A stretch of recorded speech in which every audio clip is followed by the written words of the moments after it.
Noël, c'est le temps par excellence de la musique. De la musique traditionnelle, les chants de Noël, les fameux Christmas carols, ces airs qu'on entend dans toutes sortes de versions, aussi bien dans les centres commerciaux qu'à la radio, dans les maisons, dans le métro, sur les places publiques ou dans les églises. Et durant le temps des fêtes, on organise aussi des concerts avec de grands orchestres, des chorales. Au palmarès des pièces les plus jouées, les plus chantées en concert dans le temps de Noël, figure un oratorio du XVIIIe siècle, une musique tour à tour sensible et majestueuse, une œuvre magistrale, le Messie de Handel.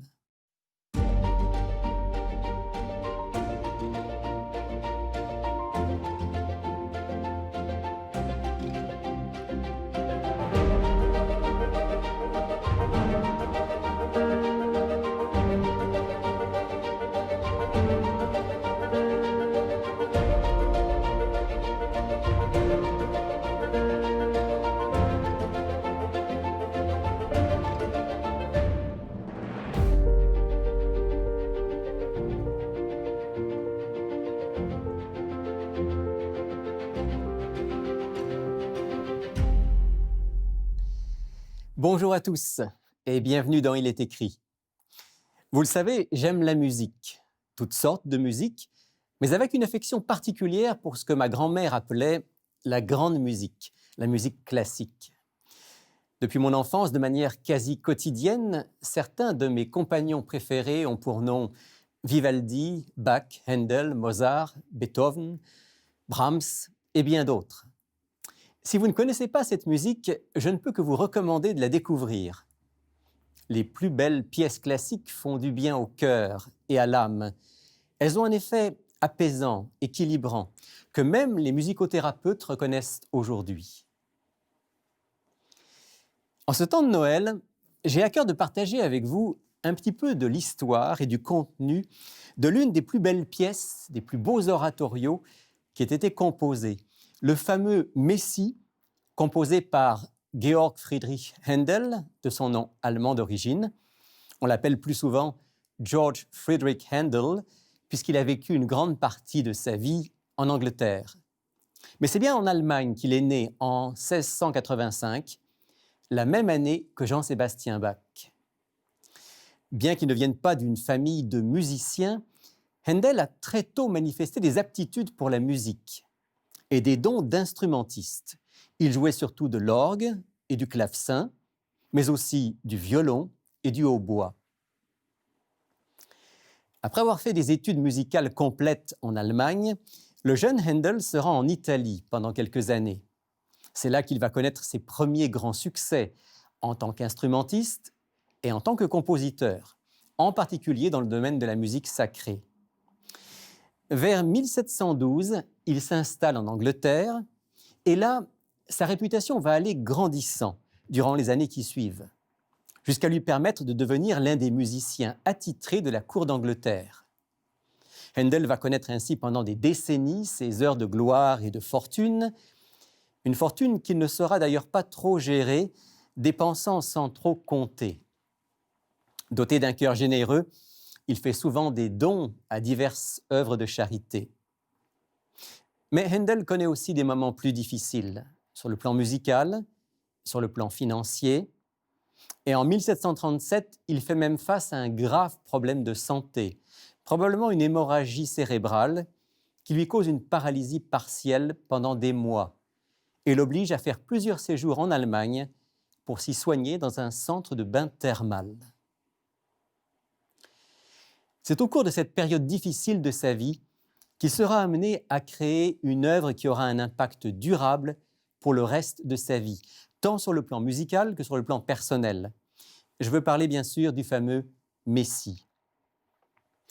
Händel rentre chez lui un soir du mois de juillet 1741 et il trouve sur son bureau un livret comprenant une compilation de textes destinés à être mis en musique, intitulé « Un oratorio sacré ». Avec le livret, Händel découvre une lettre du poète Charles Jennens, exprimant le vœu qu'il accepte de composer un oratorio sur la base de ces textes. On dit même que Jennens avait ajouté une note qui disait « C'est le Seigneur qui a inspiré la parole ». George Friedrich Handel n'était pas un homme particulièrement pieux. Il était croyant, chrétien, luthérien, comme beaucoup d'Allemands. Mais la foi et la religion ne jouaient pas un rôle central dans sa vie. Comme j'ai déjà mentionné, il était généreux, il aimait aider les plus démunis, mais il semble qu'il avait aussi un tempérament impulsif et dominant, ce qui ne facilitait pas toujours ses relations. Disons qu'il ne se faisait pas que des amis. Le livret de Jennens en main, Handel commença à jeter un coup d'œil au texte qu'il contenait. Un texte composé essentiellement de passages de la Bible. Un extrait du livre du prophète Ésaïe attira son attention. Ésaïe, chapitre 53, verset 3.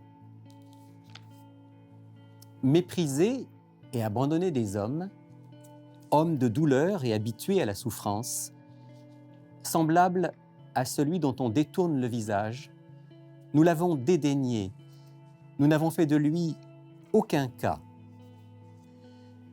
Handel ressentit une étrange proximité entre son expérience personnelle et celle de celui dont parlait ce texte. Il continua sa lecture et y trouva des paroles d'encouragement. Il a eu confiance en Dieu.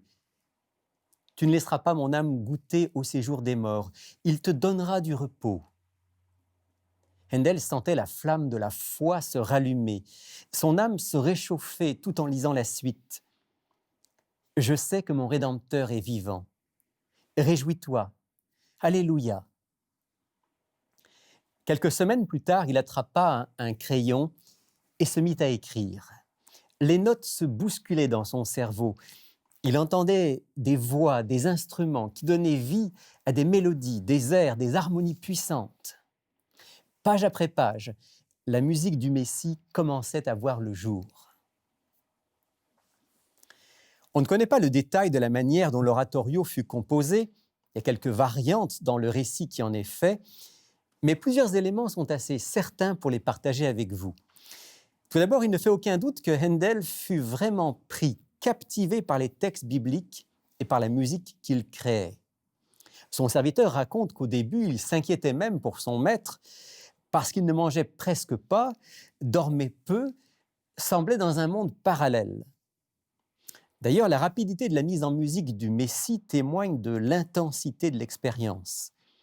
Même si les compositeurs de l'époque travaillaient souvent très vite, recyclant parfois des morceaux d'œuvres antérieures, la composition du Messie par Handel demeure un tour de force.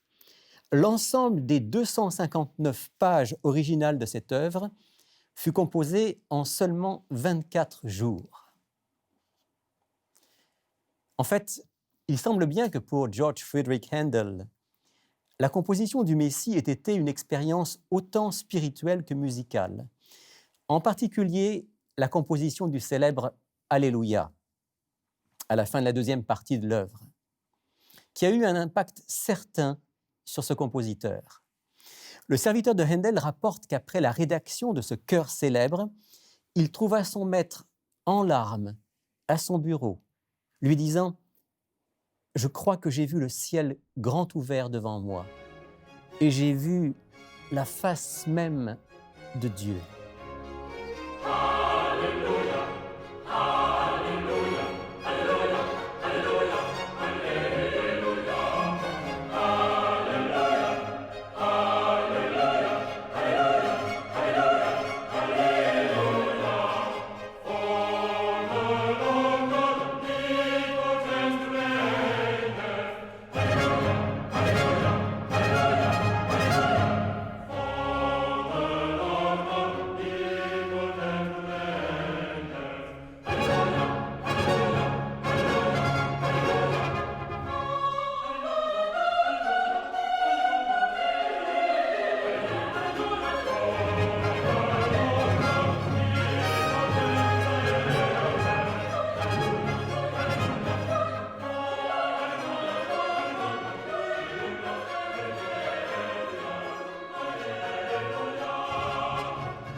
Deux ans plus tard, lors de la première représentation du Messie à Londres, Le roi George se leva en entendant l'explosion de joie de cette musique majestueuse en l'honneur du Tout-Puissant.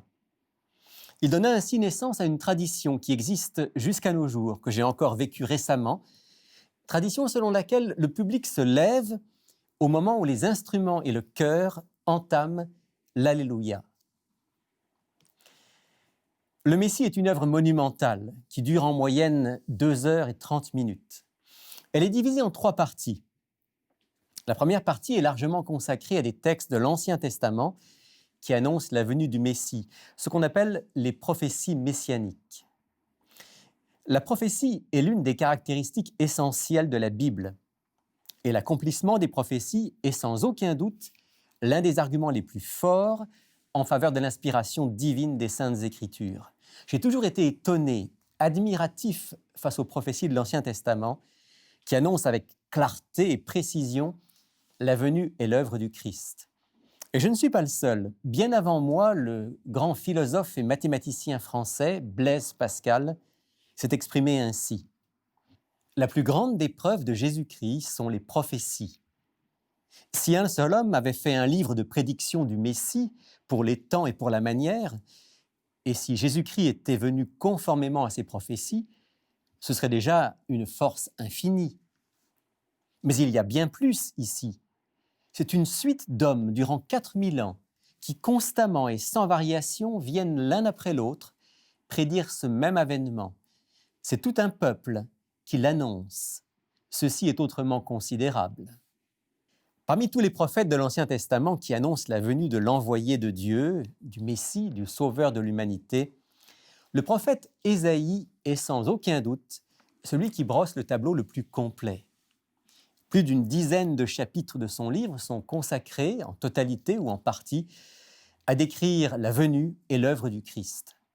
Alors il n'est pas étonnant que beaucoup d'airs, de récitatifs et de chœurs du Messie de Handel soient inspirés de passages du livre d'Ésaïe.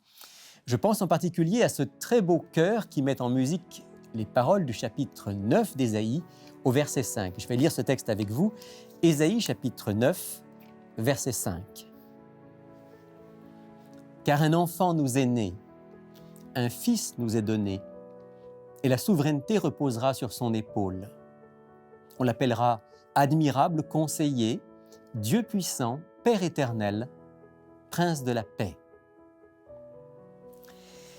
La révélation de ce verset est tout simplement stupéfiante et elle résume à elle seule le sens de l'importance de Noël. Il est question de la naissance d'un enfant, d'un fils.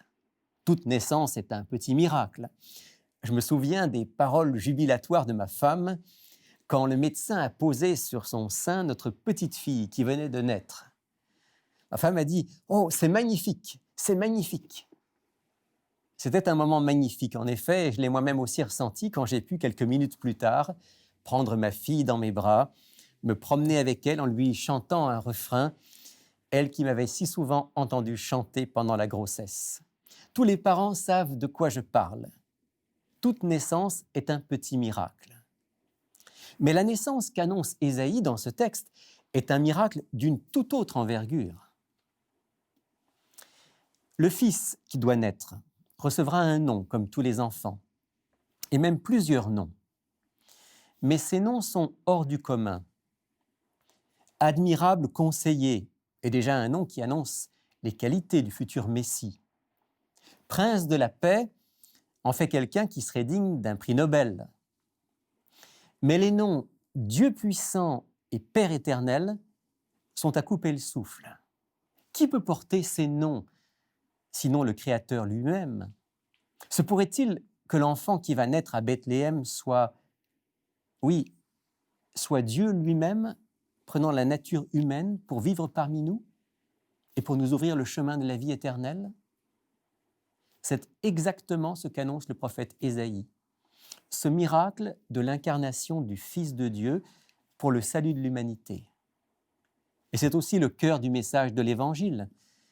L'apôtre Jean le résume bien dans le premier chapitre de son livre, dans les premiers versets. Jean chapitre 1er, versets 1 à 3, et aussi le verset 14. Au commencement était la parole, Et la parole était avec Dieu, et la parole était Dieu. Elle était au commencement avec Dieu, toutes choses ont été faites par elle, et rien de ce qui a été fait n'a été fait sans elle. Et la parole a été faite chair, elle a habité parmi nous, pleine de grâce et de vérité. Et nous avons contemplé sa gloire, une gloire comme la gloire du Fils unique, venu du Père. Handel a été profondément touché par cette révélation de l'amour de Dieu. Un Dieu qui ne pouvait pas laisser ses créatures se débattre au sein d'un monde perdu, dans les ténèbres, et qui a choisi de venir les rejoindre pour leur apporter la lumière dont tous nous avons besoin. Oui, un enfant nous est né, un fils nous est donné, et cet enfant né à Bethléem est le Dieu puissant, le Père éternel.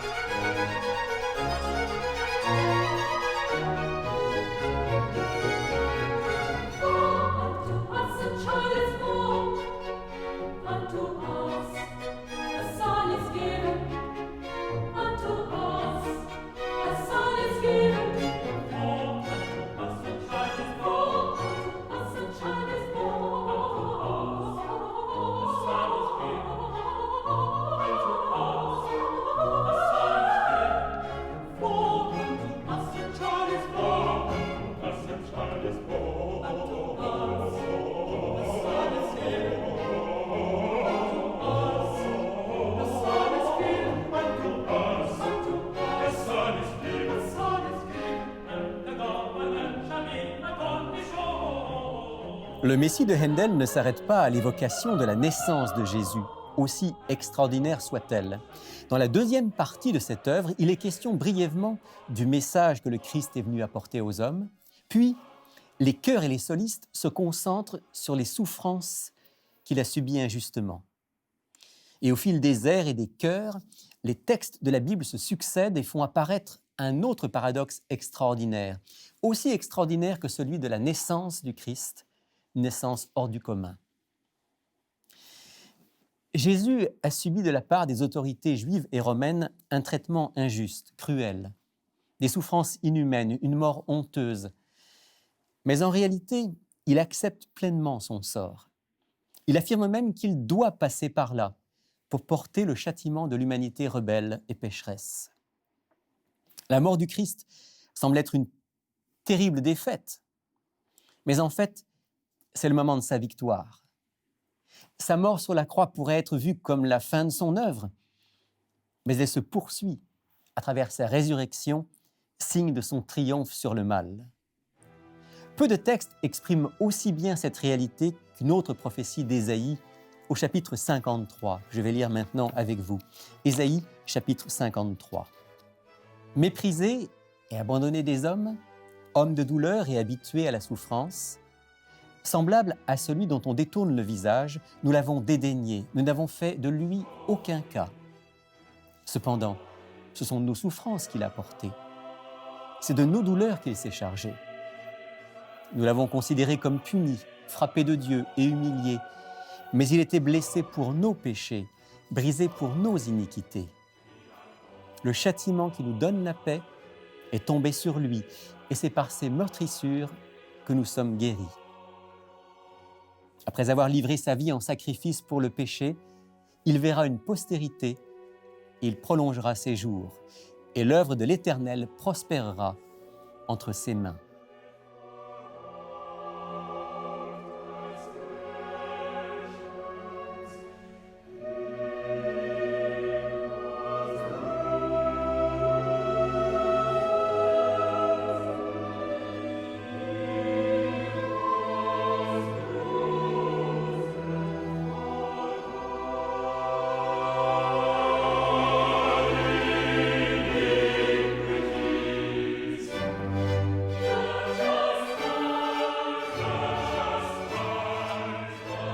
Dans la troisième et dernière partie du Messie, Handel met en musique une série de textes bibliques qui annoncent la victoire finale du Christ. Les prophéties de l'Ancien Testament annonçaient non seulement un Messie qui naîtrait à Bethléem, qui accomplirait des miracles, apporterait la lumière de Dieu, souffrirait et donnerait sa vie pour le salut de l'humanité, ressusciterait et poursuivrait son œuvre en faveur des humains. Mais ces prophéties annonçaient souvent que le Messie viendrait établir le royaume de paix, le royaume de justice, d'amour, la terre nouvelle à laquelle nous aspirons. L'œuvre du Christ n'est pas encore pleinement accomplie. Elle ne le sera que le jour où il reviendra avec force, dans la gloire, comme disent les évangiles, pour juger le monde, ressusciter les morts, éliminer le mal et ceux qui font le mal, accorder la vie abondante et éternelle à ceux qui auront reçu son pardon et dont la vie aura été transformée. L'œuvre du Messie ne sera complète que lorsque la terre aura été purifiée du mal, lorsqu'elle sera restaurée. C'est tout ça qu'évoque la musique triomphante du Messie de Handel dans sa dernière partie. Et des paroles puissantes résonnent à travers la voix des solistes et des chœurs. Des paroles comme celles de Job, dont le livre du même nom raconte l'histoire. Job est un riche propriétaire, un homme d'une grande foi, d'une grande bonté, qui a subi les pires épreuves qu'on puisse imaginer. Perte de tous ses troupeaux, destruction de ses maisons, mort de ses enfants, et une maladie qui le fait souffrir et souhaiter la mort. Dans cet état désespéré, Job prononce des paroles qui touchent infiniment et que Handel a mises en musique. Des paroles d'espoir qui annoncent la victoire finale du Messie. Écoutez, Job chapitre 19, les versets 25 à 27. « Mais je sais que mon Rédempteur est vivant et qu'il se lèvera le dernier sur la terre. Après que ma peau aura été détruite, moi-même en personne, je contemplerai Dieu. C'est lui que moi je contemplerai, que mes yeux verront et non quelqu'un d'autre. Mon cœur languit au-dedans de moi. » Ce qui fait du Messie de Handel une œuvre aussi spéciale, c'est qu'elle embrasse en 2h30 toute l'œuvre du Christ. De Bethléem à la Nouvelle Jérusalem, de l'humble naissance dans une étable au retour glorieux sur les nuées du ciel. Handel nous offre un résumé musical saisissant du message de la Bible. Les prophéties de l'Ancien Testament annonçaient que le Messie allait venir. Le Nouveau Testament nous dit qu'il est venu et qu'il va bientôt revenir. Voilà l'essence même du message de Noël. Alors en ce temps de Noël, laissons la musique parler à nos cœurs.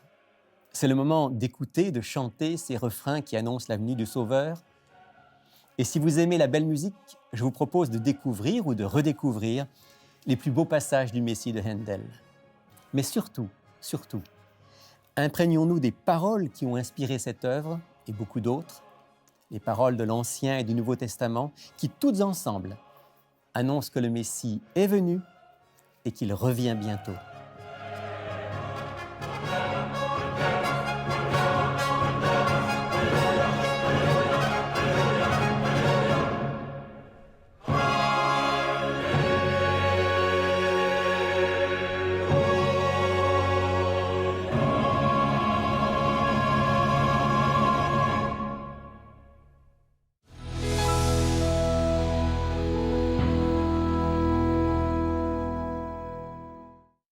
Comme chaque semaine, pour faire suite à notre sujet du jour, je retrouve France pour l'offre de la semaine. Bonjour France. Bonjour Rémi. Alors, tu as entre les mains un livre merveilleux. En fait, c'est un petit chef-d'œuvre. On ne pouvait pas faire autrement que d'offrir ce livre-là, surtout avec le sujet d'aujourd'hui. Donc, c'est le livre qui s'intitule tout simplement Jésus-Christ. Je dis c'est un chef-d'œuvre, en fait, de littérature, la façon que c'est écrit, bien sûr, le contenu du livre. C'est une belle petite brique de 800 quelques pages. Toute l'histoire du Christ. Voilà, donc c'est l'histoire de Jésus, c'est un commentaire et l'auteur nous amène en fait vraiment dans l'univers de Jésus. On a vraiment l'impression de vivre les événements alors qu'il était là. Puis j'ai eu à cœur de vous lire un extrait pour donner une bonne idée à nos auditeurs de comment cet auteur-là compose, comment il écrit. Mais elle, en fait, c'est Madame Ellen White. Avant que tu lises, donc, on peut dire que le livre va de Bethléem jusqu'à la résurrection et au-delà. Absolument. Et le passage que tu vas nous lire se situe où? Bon, voilà, c'est lorsque Jésus est dans le jardin de Gethsémani. Le contexte, c'est qu'il vient tout juste d'aller voir à 3 reprises les disciples pour qu'ils prient avec lui, mais malheureusement, ils se sont endormis. Alors ici, ça commence Ça dit, Jésus retourna vers sa retraite et, vaincu par l'horreur des ténèbres profondes, tomba à genoux. À cette heure de l'épreuve, l'humanité du Fils de Dieu était tremblante. En ce moment, il ne priait plus pour que la foi des disciples ne défaillît point, mais pour sa propre âme tentée et agonisante. Le moment redoutable était arrivé où devait se décider la destinée du monde. Le sort de l'humanité oscillait dans la balance. Le Fils de Dieu allait-il consentir à boire la coupe amère de l'humiliation et de l'agonie? L'innocent allait-il subir les conséquences de la malédiction du péché pour sauver le coupable? Les lèvres pâles et tremblantes de Jésus murmurèrent ces paroles. « Mon Père, s'il n'est pas possible que cette coupe s'éloigne sans que je la boive, que ta volonté soit faite. » C'est magnifique. C'est très beau. C'est très beau. Et donc, ouais. On offre ce livre pour que nos auditeurs puissent méditer la vie du Christ. Ouais. Et s'imprégner aussi et de tout ce qui s'en est dégagé. Alors, on offre ce livre, il est 27 $ plus les frais de poste. Mais pour le temps des fêtes, c'est vraiment une belle occasion. C'est un beau cadeau. Oui. Alors justement, puisqu'on parle du temps des fêtes, on est dans cette période de Noël, une période un peu particulière pour beaucoup d'entre nous, pour beaucoup de gens qui nous écoutent. Qu'est-ce qu'on leur souhaite à nos auditeurs, à nos téléspectateurs, à nos internautes? C'est sûr que pour cette année, et surtout avec les circonstances de la COVID, moi, j'ai goût d'encourager nos auditeurs. Bon, on le sait qu'il y en a qui souffrent, il y en a qui sont dans la colère, dans la frustration. On vit beaucoup de sentiments négatifs. Je crois qu'il est important d'accepter la situation actuelle, de se dire que ça va passer et de regarder tout ce qui est beau. Pourquoi pas écouter pour la première fois la pièce Le Messie et pourquoi pas lire Jésus-Christ et ça va tout changer la perspective. Absolument. Moi, c'est ce que je leur souhaite pour cette année. Absolument. Et puis je rajouterais qu'on souhaite à nos auditeurs aussi de pouvoir peut-être prendre du temps avec des gens qu'ils aiment. Alors, quand ils prennent du temps avec des gens qu'ils aiment, on sait que ça va être pour beaucoup par téléphone, peut-être par Internet, mais de ne pas s'isoler, surtout pas s'isoler. Non. C'est quand même un temps où on a besoin de communion, de communication les uns avec les autres. Exactement. Moi, je disais par téléphone ou par ordinateur, là, je dis à mes filles, je vais vous asseoir sur la table et on va manger ensemble. Voilà, en tout cas, oui. À vous tous qui nous écoutez, un très bon Noël dans les circonstances, un très bon temps des fêtes de la part de l'équipe d'Il est écrit. Pour effectuer votre commande, écrivez-nous à Il est écrit, casier postal 99, succursale Rosemont, Montréal, Québec, H1X3B6.